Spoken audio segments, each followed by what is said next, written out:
Hello everyone, আসসালামু আলাইকুম। বাঙালির জন্য নোনা ইলশা মানেই হচ্ছে এক আলাদা ভালোবাসা। আর আমার ভিডিও ভালো লাগলে আমাকেও দিয়ে দিবেন ছোট্ট একটা ভালোবাসার উপহার।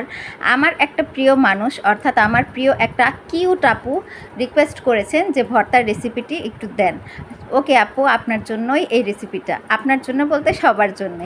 তাহলে আসেন আমরা শুরু করি এই দুর্দান্ত স্বাদের ঝাল ঝোলা মচমচে নোনা ইলিশের বড়া। এর জন্য আমি ইলিশ মাছটাকে নোনা ইলিশটাকে সুন্দর করে কেটে নিচ্ছি।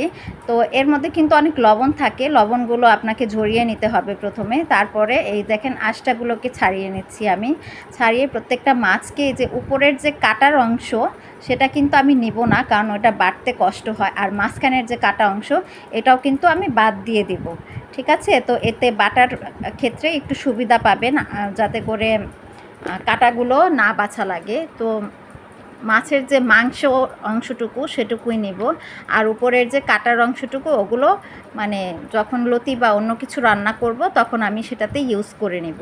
তো কাটাটা এমনভাবে নিখুঁত হতে হবে যেন আপনার বাটাটা সুন্দর করে হয়ে যায়। তো দেখেন, আমার ভিডিওটা ভালো লাগলে অবশ্যই আপনাকে সাবস্ক্রাইব করতে ভুলতে হবে না। পাশে থাকা বেল আইকন বাটনটি আপনাকে প্রেস করতে হবে। আর যদি আপনি ফেসবুক থেকে দেখেন তাহলে অবশ্যই ফলো করবেন। এখন আমি পাটায় নিয়েছি শুকনা মরিচ, এটা কাঁচা শুকনা মরিচ।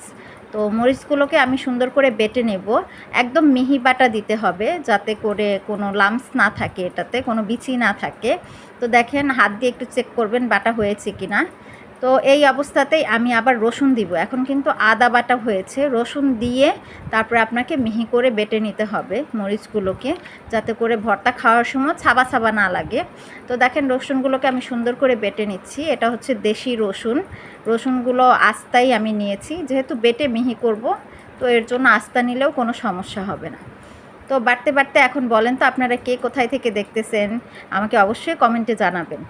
এখন আমি নিয়েছি সেই মাছগুলোকে, যেগুলো নাকি আমি কেটে রেখেছিলাম। কেটে গরম পানি দিয়ে একটু ধুয়ে নিতে হবে, হালকা একটু সুষুম গরম পানি। এভাবে মাছটাকে প্রথমে ছেঁচে নিতে হবে। ছেঁচে নিলে একটু সুবিধা হবে কি, যে বাটতে সুবিধা হবে, কারণ মাছগুলো একটু শক্ত থাকে, তো তাই আর কি। এখন মাছগুলো আস্তে আস্তে বেটে নিতে হবে। দেখেন, একটু ধৈর্যের ব্যাপার।